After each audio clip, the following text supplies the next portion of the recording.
भुट्टो साहब का दौर जो है वो फस्तायत का दौर है।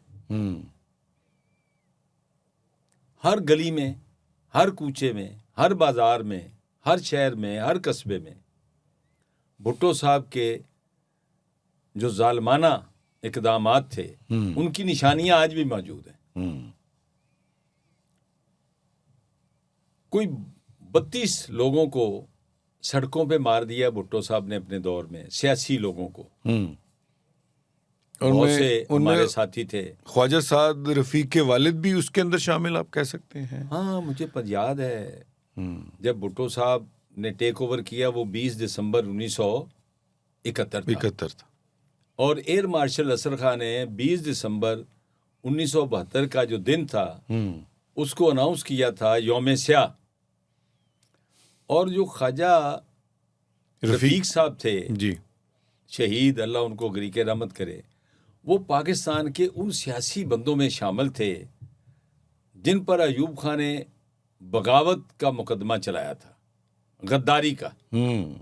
वो चंद एक लोग थे ना जिनमें वो शामिल थे। वो मुजीबर रहमान भी था, वो भी थे। जी हाँ, अलग-अलग। और मुजीबर रहमान तो उनके पास आता था, ये इकट्ठे ख्वाजा थे ना रफीक साहब के पास। हाँ जी, ये इकट्ठे जो थे। और ख्वाजा साहब को मैं मिला हुआ हूँ। अच्छा। साद रफीक जो है हमारा उस हवाले से तो भतीजा है ना जी। ये तो जब ख्वाजा साहब शहीद हुए ये तो प्राइमरी स्कूल में पढ़ता था। हाँ, जी। तो मैं अर्ज करता हूँ ये ख्वाजा साहब मेरे सामने 19 दिसंबर 1972 को असर खां को मिलने आए हैं।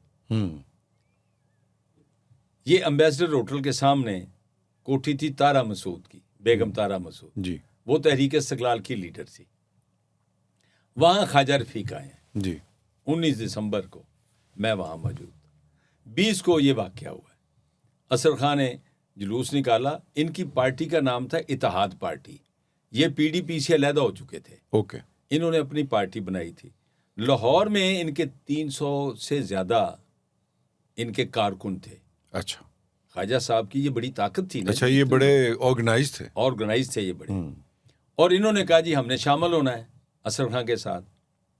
और हमारी जो इतलात थी वो ये थी कि ख्वाजा साहब इस जुलूस में शरीक होंगे बतौर इत्तेहाद पार्टी के, और उसके बाद ये after some time he will join Tehreek Istiqlal को ज्वाइन कर लेंगे। ये असर खां के साथ अब सियासत करेंगे। लेकिन वहाँ से जब निकले तो जब घर जा रहे थे तो उनको शहीद कर दिया गया। ये बड़ा अफसोसनाक वाक़या है। इस तरह के बड़े नज़ीर को शहीद कर दिया। जी। वो जमात इस्लामी पंजाब के नायब अमीर भी थे और MNA भी थे। अच्छा, मैं यहाँ पे आपको थोड़ी रोकूंगा। नवाब मोहम्मद अहमद ख़ान का जो कत्ल हुआ था, आप समझते हैं कि भुट्टो साहब उसके जिम्मेदार थे? 100%। अच्छा, 100%। यानी कि उन्होंने ऑर्डर किया कि इसके ऊपर फायरिंग करवाओ। सर वरना FSF का क्या काम है? FSF जो थी फेडरल सिक्योरिटी फोर्स, वो तो भुट्टो की जाती फोर्स थी। ठीक है जी। उन्होंने वली खां पे भी हमला किया था, वो बच गए। जी। और मैं आपको बात बताऊं कि ये कोई एक वाकया नहीं, मतलब वो स्टेट गुंडागर्दी आप कहते हैं कि वो की बड़ी मिसालें थी। सर मैं आपको बात बताऊं, एयर मार्शल असर खान 1974 अप्रैल में लंदन से वापस आए। हम लाहौर एयरपोर्ट पर उनको लेने के लिए गए तो मेरे जैसा कमज़ोर आदमी, मेरे जिस्म पर 50 से ज़्यादा पुलिस की लाठियों के निशानात थे उस दिन। मेरा मेडिकल हुआ जब। अच्छा। ये तो मेरी जिंदगी थी, मैं बच गया। मेरे कई साथी बेचारे शहीद हो गए। हमारा एक वो अंदरून शहर में मारा गया था नज़ीर, जावेद नज़ीर, शेख हफीज का भतीजा, वो घर के बाहर बैठा तो उसको मार दिया। अच्छा, फिर मुझे कत्ल करने के लिए मेरे घर पे आए। ये जो धांधली वाला इलेक्शन कराने की भुट्टो साहब को क्या जरूरत पड़ी, या इनको फंसाया गया? ये क्या है ये पूरा? ये देखे ना, ये एक ऐसी बात है जी, बादशाह बहुत अच्छा है, इसके जनाब जो एडवाइजर है वो नहीं ठीक। ये बातें होती हैं। और असगर खान, सॉरी मैं यहाँ आपको रोक दूं, इसको भी बीच में शामिल कर लें। असगर खान साहब उस जमाने में जलसों में कहा करते थे कि इसको कोहाला के पुल पे फांसी दूंगा। ये तो उसका क्या बैकग्राउंड? नहीं, इलेक्शन की बात है ना ये तो। जी, इलेक्शन की बात। क्योंकि तारिक साहब आप तो माशाल्लाह जवान हैं, नौजवान तो मैं नहीं कहता, जवान कह लेता हूँ। अर्ज ये है कि हमने वो सारा भुगता है जी। इतना खौफ का ज़माना था वो भुट्टो साहब का कि हमारी वालदा जब हम घर से निकलते थे ना तो दुआ करती थी कि ये घर आ जाए शाम को। अच्छा, इतना वो जब घर आ जाते थे तो वो कहती थी या अल्लाह खैर करे, हम्म। ये सुबह जल्दी से खैर से उठ जाए। इस तरह के हालात थे। और नहीं, मुझे 77 का मैं पूछ रहा था कि वो उनको धांधली की जरूरत क्यों पड़ी? मैं अर्ज करता हूँ ना, भुट्टो चूंकि मुंतकिम मिजाज भी था, वो अवामी डिक्टेटर था, फस्तायत का दौर था, उसको चाहिए थी 2/3 अक्सरियत। और भी वो प्रेसिडेंशियल ला रहा था, वो लोग एक्सपेकुलेट कर रहे थे कि प्रेसिडेंशियल का तो उसका झगड़ा मियां महमूद अली कसूरी से हुआ था। वो जब सवाल करेंगे कोई तो महमूद अली कसूरी साहब ने जब छोड़ी और तहरीक इस्तिकलाल ज्वाइन की, तो यही वो कह रहे थे कि पार्लियामेंट्री रखो। हाँ, वो भी मैं आपसे शेयर करूंगा। तो बात ये है कि जब वो PNA बना, कौमी इत्तेहाद बना जब, जी, तो पब्लिक में जो लीडर था भुट्टो के मुकाबले में वो एयर मार्शल असगर खान थे।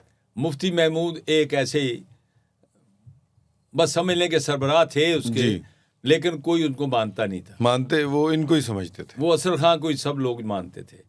और आपको याद होगा कि कराची का जो असगर खान का जलसा हुआ, उसमें शायद उन्होंने कहा था ये नहीं, मुफ्ती महमूद ने एक जलसा वहां किया था और वो नाकाम हो गया। तो असगर खान का एक वो हल्का इंतखाब था। असगर खान ने कहा जी मैं 6 दिन के बाद मैं आ रहा हूं।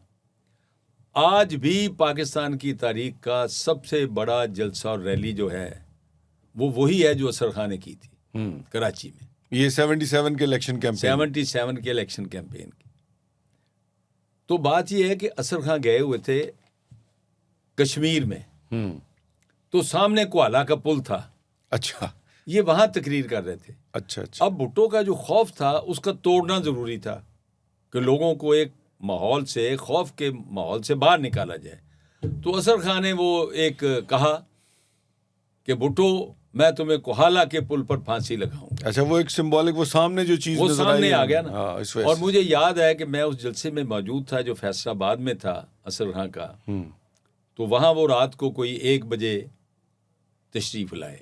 अच्छा। अब सर्दियां थी, 1 बजे रात के, तो सारे लीडर जा चुके थे, मैं भी स्टेज पे बैठा हुआ था और लोकल जो फैसलाबाद के लोकल लीडर थे वो तकरीरें कर रहे हैं, जलसा जारी है, लाखों का जलसा था। उसमें असगर खान ने आके पहले तो ये कहा कि मैं सॉरी, मैं माज़-ख़्वा हूँ, मुझे लोग रास्ते में रोक लेते हैं। बाकी तो किसी को रोकता ही नहीं था, वो सब जा रहे हैं। लोग तो असगर खान के लिए सड़कों पे खड़े होते थे।